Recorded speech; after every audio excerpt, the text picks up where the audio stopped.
وعلى هذا لو أدى زيفا مكان جيد فهلك عند القابض لا شيء له على المديون عند أبي حنيفة لأنه لا مثل صفة الجودة منفردة حتى يمكن جبرها بالمثل.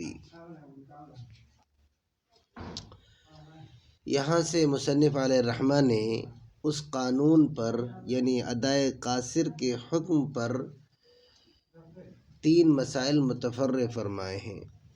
قانون یہی ہے کہ اگر تلافی کا امکان نہ ہوگا ادائے قاصر میں، اگر تلافی کا امکان نہ ہوگا تو تلافی ذمے سے ساقط ہو جائے گی۔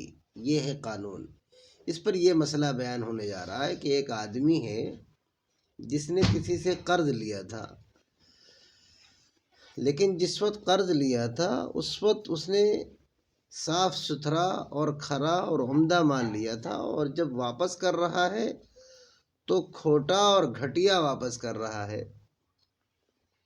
تو چونکہ یہ ادائے قاصر ہے، اس میں کوئی شک نہیں ہے، مگر اس کا کوئی مثل عقلی یا شرعی موجود نہیں ہے، لہذا یہ ادا ہو جائے گی اور اس کی تلافی ضروری نہیں ہوگی، اس کی تلافی ذمے سے ساقط ہو جائے گی۔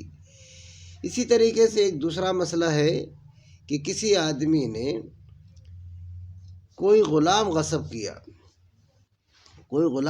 کیا، یہاں سے یہ بات ہے، آپ دیکھیں یہ کہ کوئی آدمی کوئی غلام غصب کرتا ہے، اور جب غلام غصب کرتا ہے تو جس وقت غصب کیا تھا اس وقت وہ معصوم بالدین تھا، معصوم بالجنایت تھا، اس کے اوپر کوئی چیز ذمہ نہیں تھی، لیکن جس وقت وہ اس کو جو ہے واپس کر رہا ہے، مغصوب کو واپس کر رہا ہے، تو اس وقت اس کے ذمے یا تو قرض ہے یا وہ مباح الدم ہے یا وہ مشغول بالدین ہے، بالجنایت ہے، تو یہ بھی ادا ہو جائے گا، اور چونکہ اس کی تلافی نہ شرعاً اس کا کوئی مثل ہے، اس کی تلافی کا نہ کوئی مثل شرعاً موجود ہے نہ عقلاً موجود ہے، لہذا یہ بھی ذمے سے ساقط ہو جائے گا۔ دوسرا ایک مسئلہ بیان ہوگا دوسرا ایک مسئلہ یہ بیان ہونے جا رہا ہے، یہ والا، یہ کہ کوئی آدمی کسی کی باندی کو غصب کر لیتا ہے، جس وقت غصب کرتا ہے اس وقت وہ حاملہ نہیں تھی، اور جس وقت وہ اس کو واپس کرتا ہے وہ اس وقت حاملہ ہوتی ہے، اور وہ حمل یا تو خود غاصب کے زنا کی وجہ سے ہوتی ہے یا پھر وہ کسی اور نے اس پہ زنا کیا ہوتا ہے اور وہ حاملہ ہوتی ہے۔ تو جب یہ شخص اس حاملہ باندی کو واپس کرتا ہے تو یہ واپسی بھی ادا کہلائے گی، یقیناً ادائے قاصر کہلائے گی، لیکن چونکہ اس کا کوئی مثل موجود نہیں ہے اس لیے اس کی تلافی اس کے ذمے نہ ہوگی اور تلافی ذمے سے ساقط ہو جائے گی۔ بس اسی بات کو مصنف علیہ الرحمٰن نے یہاں پہ بیان کیا ہے۔ اب آپ ترجمہ ملا لیں، ترجمہ یہاں سے میں عرض کرتا ہوں، آپ دیکھیں، یہ یہاں سے یہ میں عرض کرتا ہوں، اس کو دیکھیں آپ کہ وعلی ھذا، اسی اصول پر یہ مسئلہ متفرع ہوتا ہے کہ لو ادى ضعیفاً، اگر کسی نے کھوٹا مال واپس کیا، کھوٹے پیسے واپس کیے، مکان جید، کھرے کی جگہ اور اچھے کی جگہ پر، فہلک عند القابض، یہ واپس ہو گیا، اس کے بعد قابض کے پاس، یعنی جس کو دیا اس نے واپس، جس کو کیا تھا اس کے پاس رہتے ہوئے یہ ضعیف مال ہلاک ہو گیا۔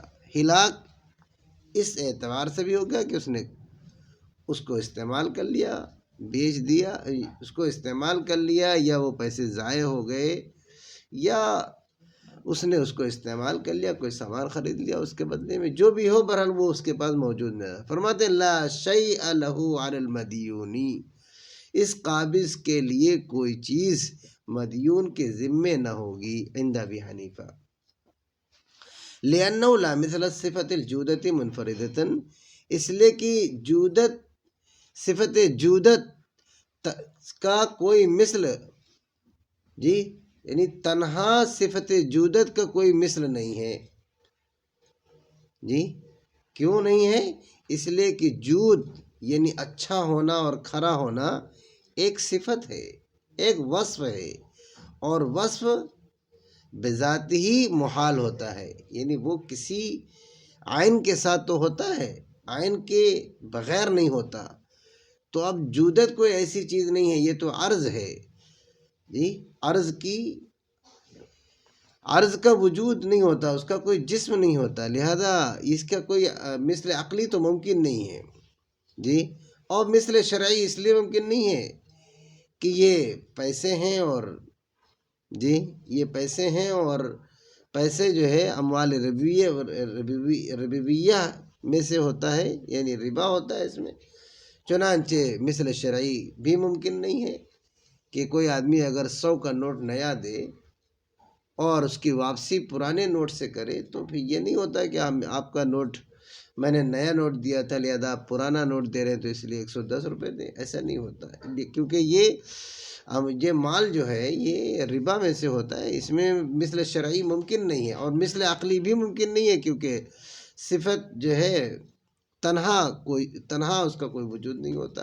فرماتے حتیٰ یمکن جبرہا، یہاں تک کہ اس کا جبر ممکن ہو سکے کسی مثل کے ذریعے سے. تو ایک بات تو یہ واضح ہو گئی. دوسری مثال عرض کرنے جا رہے ہیں کہ یہ دیکھیے ایک دوسری مثال ہے یہاں پہ کہ وَلَوْ سَلَّمَ الْعَبْدَ مُبَاحَ الدَّمِ بِجِنَایَةٍ عِنْدَ الْغَاصِبِ، کہ اگر آدمی غلام کو واپس کرتا ہے کسی جنایت کی وجہ سے، مباح الدم ہو کر، یعنی جس وقت لیا تھا اس وقت صحیح تھا، لیکن جب واپس کر رہا ہے تو یہ مباح الدم ہے، یعنی اسے قتل ہونا ہے. عند الغاصبی، اور یہ مباح الدم کہاں ہوا ہے؟ غاصب کے پاس رہتے ہوئے. یعنی جس وقت آیا تھا اس وقت ایسا نہیں تھا، لیکن اب جب جا رہا ہے تو یہ غاصب کے پاس سے اس مصیبت کو اور اس دقت کو لے کے جا رہا ہے. فرماتے ہیں وعند البائع بعد البیع، یا بائع کے پاس رہتے ہوئے یہ مباح الدم ہو گیا ہے. بعد البیع، بیع کے بعد، یعنی جس وقت بیع ہوئی تھی اس وقت تو وہ صحیح تھا، لیکن قبضہ ابھی ہوا نہیں تھا، لیکن جس وقت یہ دے رہا ہے جی، اب قبضہ دے رہا ہے، اس وقت یہ مباح الدم ہو چکا ہے. فرماتے ہیں فَإِنْ حَلَقَ عِنْدَ الْمَالِكِ أَوِ الْمُشْتَرِي، چنانچہ اگر یہ مالک کے پاس پہنچ کر یا مشتری کے پاس پہنچ کر جی قبل الدفع، اس کو ولی مقتول کو دینے سے پہلے ہلاک ہو گیا، کیونکہ یہ مباح الدم ہے تو جس کو قتل کیا ہے اس کے ولی کو دینا ضروری ہے تاکہ اس کو قتل کیا جائے. اب اس کو دینے سے پہلے اگر یہ ہلاک ہو گیا، فرماتے ہیں کہ چونکہ جس کو ادا کرنا تھا اس نے ادا کر دیا، اگرچہ وہ ادائے قاصر ہے اور جس کی چیز ہے اس کے پاس پہنچ چکی تھی. اب یہ اگر ہلاک ہوتا ہے تو ولی مقتول کس سے مال لے گا؟ فرماتے ہیں لازم الثمن، جی اسی مشتری پر اور اسی مالک کے اوپر اس کا ثمن ضروری ہوگا. وہ بری الغاصب باعتبار اصل الادائی، اور غاصب بری ہوگا اس لیے کہ اس نے ادا کر دیا تھا اگرچہ ادائے قاصر تھا. وَإِن قُتِلَ بِتِلْكَ الْجِنَایَةِ، مسئلہ فرماتے ہیں کہ اگر وہ غلام قتل کر دیا جائے، اس جنایت کی وجہ سے قتل کر دیا جائے، اُسْتُنِدَ الْهِلَاكُ إِلَىٰ أَوَّلِ سَبَبِهِ، تو اس ہلاکت کو منسوب کیا جائے گا اس سبب کی وجہ سے، اس پہلے سبب کی وجہ سے جو جی غاصب کے پاس یا بائع کے پاس ہوا تھا. جی فصار کأنه لا یوجد، تو گویا یہ ایسا ہے گویا کہ یہ لا یوجد الاداء، یہ ادا پائی نہیں گئی. یعنی ان کا یہ کہنا ہے کہ یہ جو غلام واپس کیا جا رہا ہے، یہ غلام اگر مباح الدم ہو کر کے جا رہا ہے تو اور تو ولی مقتول اگر اسے قتل کرے گا تو یہ ایسا مانا جائے گا کہ گویا ان لوگوں نے ابھی ادا نہیں کیا، کیونکہ یہ ان لوگوں کی وجہ سے، ان کے وجہ سے یہ نقصان آیا ہے۔ لیکن اگر وہ ہلاک ہو جائے تو پھر یہ سمجھا جائے گا کہ یہ مشتری اور بائع، مشتری اور مالک کی وجہ سے ہوا ہے۔ سمجھ میں آ رہا ہے جی؟ یہی مسئلہ اس میں لکھا ہوا ہے جی۔ ایک دوسرا مسئلہ یہاں بیان ہونے جا رہا ہے، والمقصوبة إذا ردت حاملا بفعل عند الغاصب فمات بالولادة عند المالك لا يبرأ الغاصب عن الضمان عند أبي حنیفہ۔ اسی طریقے سے مغصوبہ جب واپس کی گئی حاملہ ہونے کی حالت میں، بفعل عند الغاصب، چاہے وہ غاصب نے زنا کیا ہو، فماتت، اور تو وہ مر جاتی ہے ولادت کے ذریعے سے مالک کے پاس، تو غاصب ضمان سے بری نہیں ہوگا امام صاحب کے نزدیک۔ یعنی اگر یہ حاملہ عورت اگر حمل سے پہلے، ولادت سے پہلے اگر مر جاتی ہے، ہلاک ہو جاتی ہے، تو اس کے ذمہ دار یہ مالک ہوگا، لیکن اگر وہ ولادت کی وجہ سے مرتی ہے تو اس کا ذمہ دار غاصب ہوگا۔ کیوں؟ اس لیے کہ یہ مری ہے اس حمل کی وجہ سے جو حمل غاصب کی وجہ سے ہوا تھا یا اس کے زمانے میں ہوا تھا۔ تو گویا اگر اس کا قتل اس جنایت کی وجہ سے ہو تو غاصب بری نہیں ہوگا یا بائع بری نہیں ہوگا، اور یہ اگر ولادت کی وجہ سے مر جائے تو بھی غاصب یا بائع ذمہ دار ہوگا۔ اور اگر وہ ہلاک ہو جاتی ہیں ان کے پاس جی، بغیر اس کی، بغیر ولادت کی کسی اور وجہ سے ہلاک ہو جاتی ہیں، تو پھر اس کے ذمہ دار یہ مالک اور مشتری ہوں گے، نہ کہ غاصب اور بائع۔ امید ہے کہ بات سمجھ میں آ گئی ہوگی۔ السلام علیکم ورحمۃ اللہ۔